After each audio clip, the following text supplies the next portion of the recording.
Bueno, muchas gracias a todos. Ahora en esta parte vamos a revisar un concepto importante que es el concepto de formación unitaria.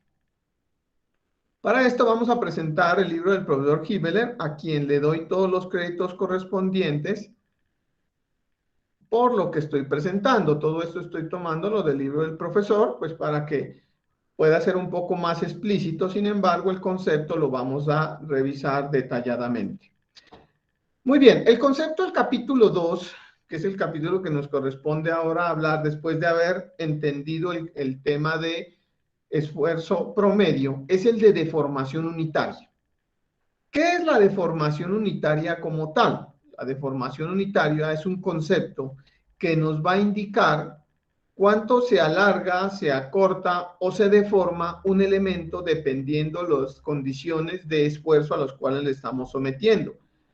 Tengamos claro que nosotros vamos a trabajar solamente, no nosotros nomás, sino a nivel de ingeniería se trabaja solamente dos conceptos fundamentales, que son los conceptos de esfuerzo axial, ya sea a tensión o compresión, y el de esfuerzo cortante. Desde el punto de vista de la mecánica de materiales, cuando sometemos un cuerpo a un esfuerzo, ese cuerpo va a estar sometido, ¿sí?, a unas deformaciones. Claro, si tiene una fuerza y esa fuerza se aplica sobre una superficie, me genera un esfuerzo. Y ese esfuerzo va a tener asociado unas deformaciones. Es importantísimo este concepto porque, señores ingenieros, donde hay deformaciones hay esfuerzos. ¿Sí? Es tan importante este concepto que nos lleva al estudio de grandes elementos como, por ejemplo, deformaciones en los túneles. Cómo se diseña, ¿sí? Por ejemplo, esas bóvedas que vemos en las entradas de los túneles, ¿cómo se las diseña? Eso se las diseña con unas deformaciones que va a tener esa masa de suelo. Ah, hombre, profesor, si va a tener deformaciones, ¿eso implica que va a tener esfuerzos? Claro. Entonces, todo esfuerzo conlleva deformación y toda deformación conlleva esfuerzo, ¿sí? A veces eso no es no es una función biyectiva, pero generalmente es una función biyectiva donde suceden las dos cosas simultáneamente. Me refiero, una produce la otra. Hay casos particulares en los que no se produce eso, pero son casos que vamos a ver más adelante. Entonces miremos qué es esto, ¿sí? Esto es un elemento muy sencillo, esto es una definición muy sencilla, pero que nos sirve mucho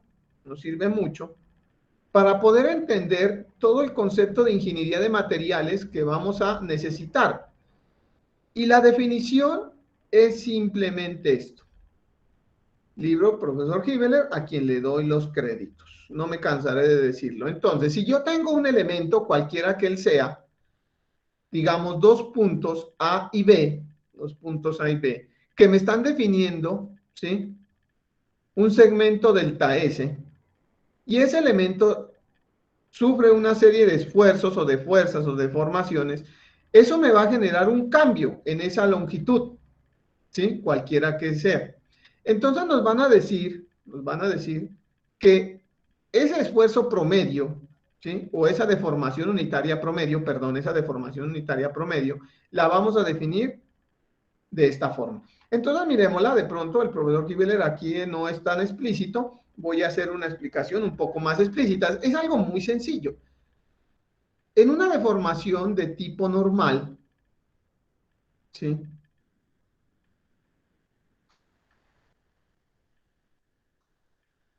digamos que este elemento, ¿sí?,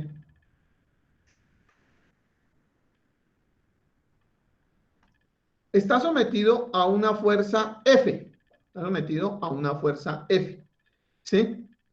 Lógicamente nosotros ya entendimos cuál es la definición de ese esfuerzo. Ese esfuerzo es fuerza sobre área. Pero ya habíamos esquematizado en cierto orden de ideas algo, donde habíamos representado, ¿sí?, que este elemento va a sufrir una deformación. Una deformación. O sea, este elemento va a partir de una longitud inicial y va a llegar a una longitud final, ¿sí? Lo que nos dice la definición de deformación unitaria es igual. Es que es la relación porcentual de cuánto en realidad se alarga ese elemento. Estamos hablando que solamente vamos a tener siempre en toda ingeniería esfuerzos axiales o esfuerzos transversales, o sea, esfuerzos cortantes. Entonces, cuando tenemos el esfuerzo axial, por eso es la deformación unitaria axial, no es otra cosa que la longitud final menos la longitud inicial sobre la longitud inicial. Esa es la esa es la definición, perdón, de deformación unitaria axial, que es lo que sufre un elemento cuando se alarga o se acorta. Este valor es importante. Por ejemplo, yo les doy un valor importante en ingeniería. Por ejemplo, la deformación unitaria axial de los elementos de concreto. ¿Sí? Este elemento no puede ser más de 0.003. La pregunta es, ¿qué unidades tiene? Miremos el concepto. Longitud arriba y longitud abajo. O sea, este es un concepto adimensional, ¿sí? O algunos textos lo escriben como metros sobre metros, otros los escriben como milímetros sobre milímetros, etcétera, etcétera, etcétera. ¿Sí? Entonces, ¿qué es lo que sucede? Lo que sucede, señores, es que sencillamente este es un concepto que me está diciendo el porcentaje, en cierto orden de ideas, el porcentaje de alargamiento de un elemento axial. Eso es lo que me dice. O de cuánto en porcentaje se acorta un elemento. ¿Sí? Longitud final menos longitud inicial. Bueno, perdón, aquí voy a cambiar esto para no entrar en confusiones. ¿Sí? Longitud final menos longitud inicial sobre longitud inicial. Entonces, pues esto es una definición sencilla de lo que está pasando. ¿Qué es lo que sucede? El libro del profesor Hibbeler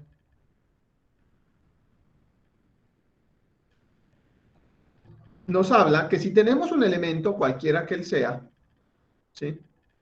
Y tenemos primero dos puntos A y B, y que esto mide una longitud delta S, y que a esto lo sometemos a una serie de cargas, pues este elemento lógicamente se va a deformar. Es que eso es lo importante que tenemos que entender a partir de este punto, que las condiciones que vamos a considerar ahora son de deformaciones, o sea, esto se va a deformar a una longitud delta F. Entonces él nos dice que la deformación promedio, que es lo mismo que estamos trabajando nosotros, es sencillamente la longitud final menos la longitud inicial sobre la longitud inicial. ¿Qué es lo que pasa, mis respetados ingenieros? Lo que sucede es lo siguiente. Lo que sucede es que si nosotros tenemos esta condición, ¿sí? Y llevamos esta condición de delta S a un límite, o sea, decimos que cuál es la deformación unitaria límite, en ese caso, diciendo que el límite cuando delta S tiende a cero, ¿sí? O sea, un valor muy pequeño, ¿sí? De este elemento, ¿sí? Llevando esto a una condición límite, no hablando de una deformación promedio, sino de una deformación límite, pues podemos decir, en cierto orden de ideas, que esta condición límite lo que nos está definiendo es una condición instantánea. O sea, esto sería igual, este delta lo vamos a transformar por un delta S prima menos delta S sobre ds.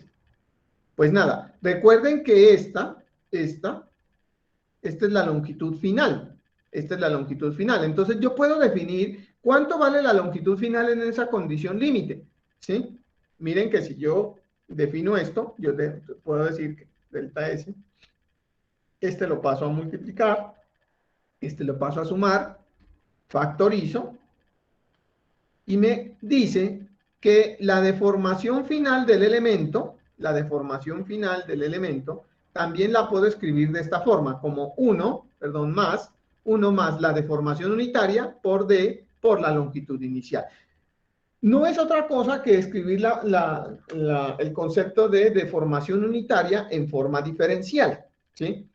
¿Por qué es importante esto? Porque en algunos textos, en algunos ejercicios, nos van a dar la forma explícita de esto y nos dicen que cuál es la longitud final si conocemos una función, ¿sí?, de la deformación unitaria, por ejemplo, con su longitud, con sus áreas, bueno, con diferentes factores.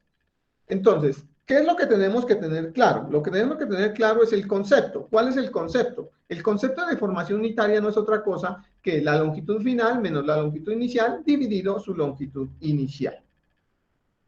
Ahora bien, esto es cuando nosotros tenemos una condición axial. La pregunta es, ¿sucede lo mismo cuando tenemos una condición de tipo cortante? ¿Sí? Cuando tenemos una condición de tipo cortante, lo que en realidad va a suceder es que vamos a tener lo que se conoce como una distorsión, ¿sí?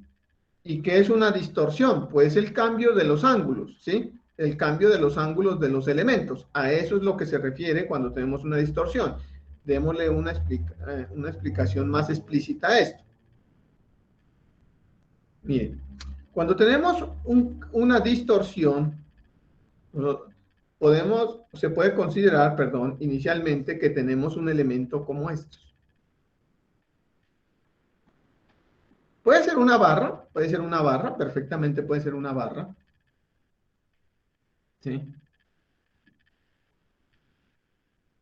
A la cual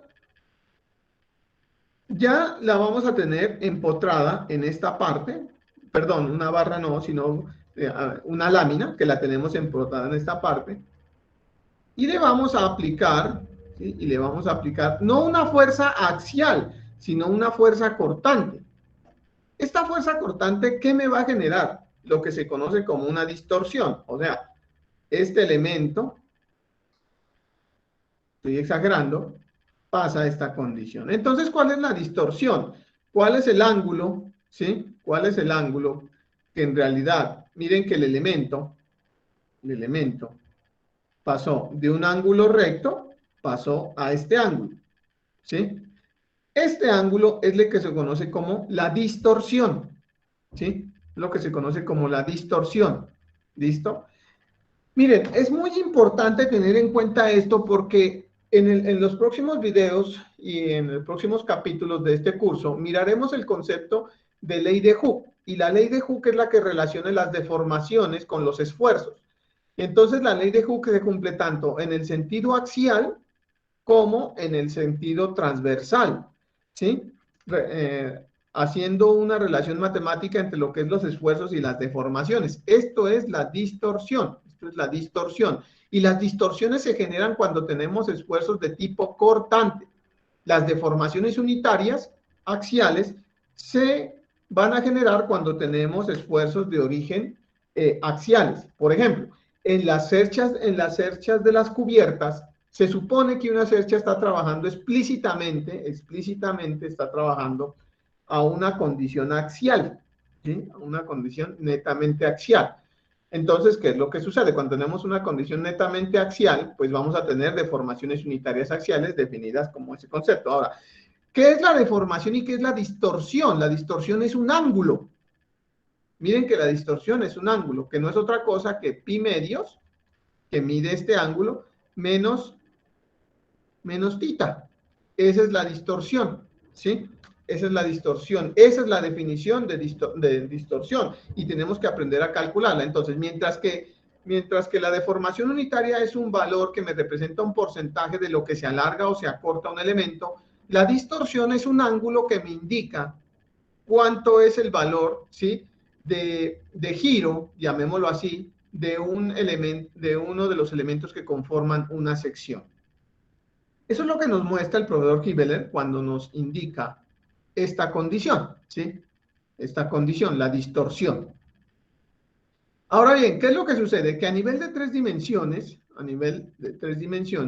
se puede tener, ¿sí?, esta condición general, ¿sí?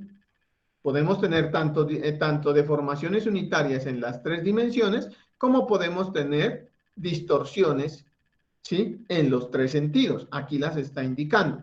Es importante tener en cuenta que por ahora que estamos aprendiendo los conceptos, nosotros vamos a enfocarnos en un concepto realmente unidimensional. Mucho más adelante llegaremos al concepto bidimensional, pero el concepto tridimensional se nos sale del objeto del curso porque son conceptos que conllevan unas matemáticas un poquito más complicadas y un poquito más, digámoslo, más relevantes. Muy bien.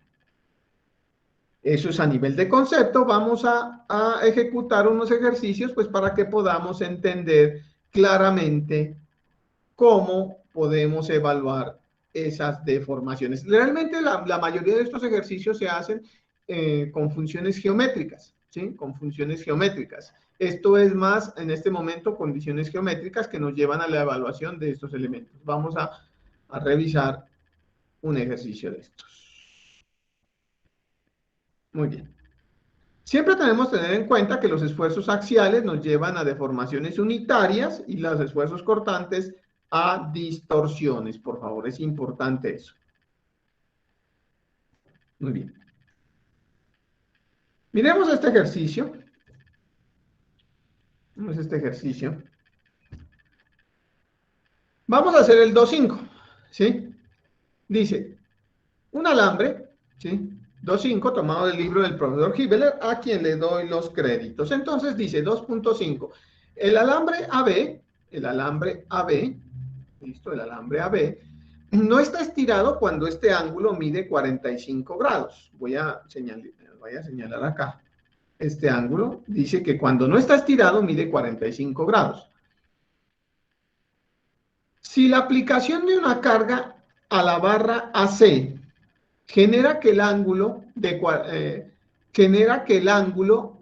θ sea igual a 47 grados, o sea, ¿qué estamos haciendo? Voy a exagerar, por favor, voy a exagerar. Voy a decir que ahora esto es así, o sea, se aplicó una carga, ¿sí? Y ahora este ángulo ya no es 45 grados, perdón, voy a eliminar esto, ahora lo copio, sino que voy a colocarlo así.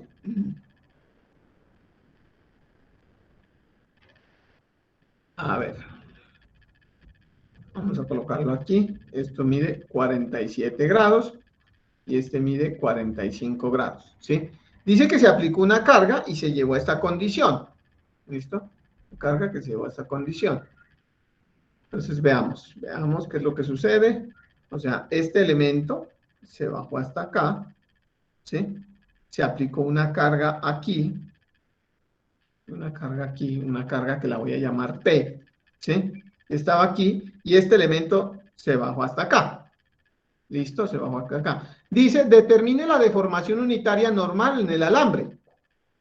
Muy bien. Lógicamente, la deformación unitaria. Entonces, partimos del concepto, deformación unitaria no es otra cosa que la longitud final menos la longitud inicial sobre la longitud inicial. Veamos si podemos evaluar su longitud inicial. Su longitud inicial sí la podemos evaluar. ¿Cuál sería su longitud inicial?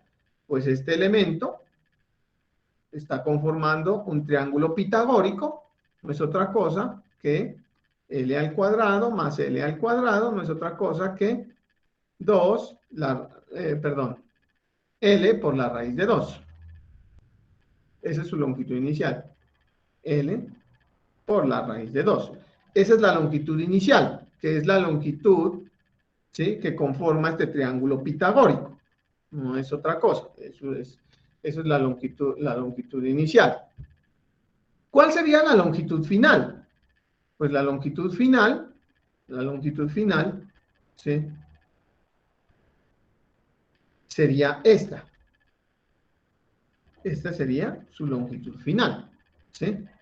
Entonces, ¿cómo vamos a evaluar su longitud final? Pues este elemento,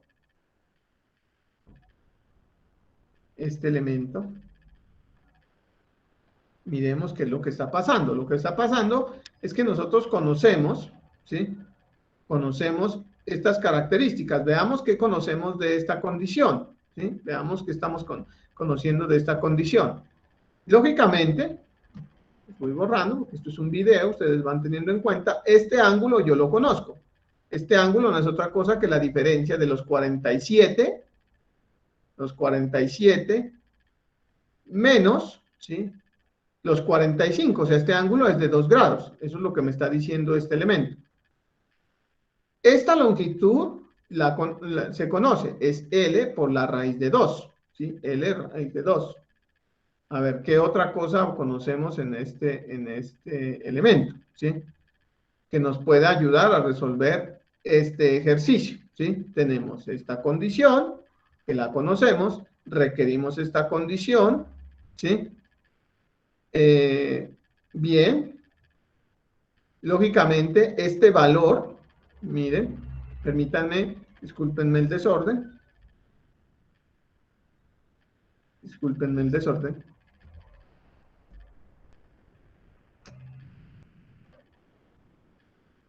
Esta es la longitud final, esta es la longitud final, ¿sí? Este ángulo se conoce, este ángulo se conoce, ¿sí? ¿Cuánto sería el valor de este ángulo? ¿Sí?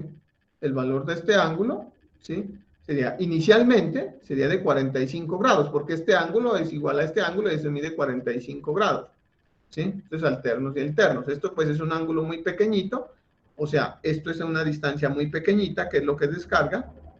Esto sería 90 grados, o sea, todo este ángulo, ¿cuánto está midiendo? 90 más 45 son 135 grados. Entonces, permítanme, hagamos para que no haya. Esta es la longitud inicial. Este es el pedazo, o sea, el elemento, viene la barra aquí, y debido a esta carga, pues el elemento desciende, ¿sí? Desciende acá. Y esta pasa desde, perdón, desde esta condición hasta esta condición, ¿sí? Entonces, ¿qué tenemos acá? Este ángulo mide 135 grados. Este elemento es L raíz de 2, ¿sí? Y lo que necesitamos es la longitud final, ¿sí? Nosotros podemos encontrar, este es un ángulo que mide, este mide 2 grados, ¿sí? Ya habíamos dicho, porque es la diferencia, inicialmente tenía 45, luego tiene 47, y pues podemos aplicar, si ustedes desean, podemos aplicar de pronto, no sé, la ley de senos. A ver, ¿qué tenemos? Tenemos dos ángulos, tenemos resuelto todo el triángulo, ¿sí? Este ángulo también lo conocemos, pues la suma interna da 180 grados. Esto me da que, denme un segundo, entonces sería 180 menos 135 menos 2, este ángulo mide 43 grados. Este ángulo mide 43 grados. Pues nada, este desplazamiento lo puedo encontrar. ¿Cómo se encuentra este desplazamiento? Lo vamos a llamar, llamémoslo X, ¿sí? Entonces yo podría decir que el ángulo opuesto a esto, o sea, seno de 2 grados, esa X, ¿sí? Esa X, como como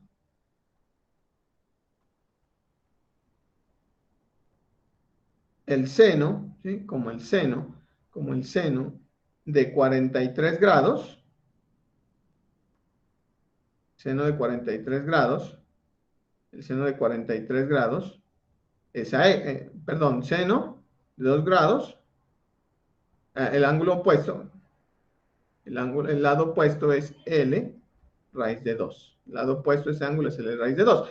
Pues X no es otra cosa que L raíz de 2, ¿sí? L raíz de 2 por el seno de 2 grados sobre el seno de 43. Entonces miremos a ver cuánto nos da esto. Seno de 2 grados es un valor muy pequeño, ¿sí? Sobre el seno de 43 grados, o sea, este valor me da 0,05. 0.005. Voy a colocar esto. Este valor me da 0.07 L. Ya estoy transformando todo esto. 0.07 L. Eliminé la raíz, ya la multipliqué.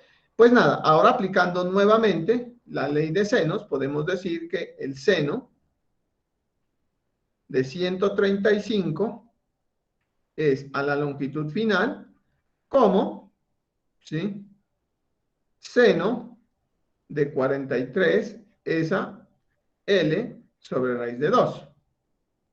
¿Sí? Seno de 43. Entonces no, perdón, o no hicimos nada con ese valor. Discúlpenme porque no nos sirvió para nada. Entonces, seno de 43, sí, teníamos todo, no nos sirvió para nada. Pues aquí podemos sacar la longitud final. La longitud final no es otra cosa que,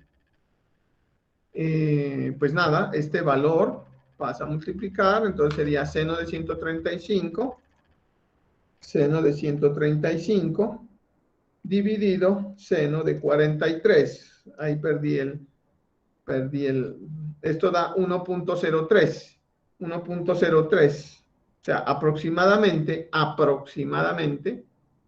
¿sí?, 1.03 por raíz de 2.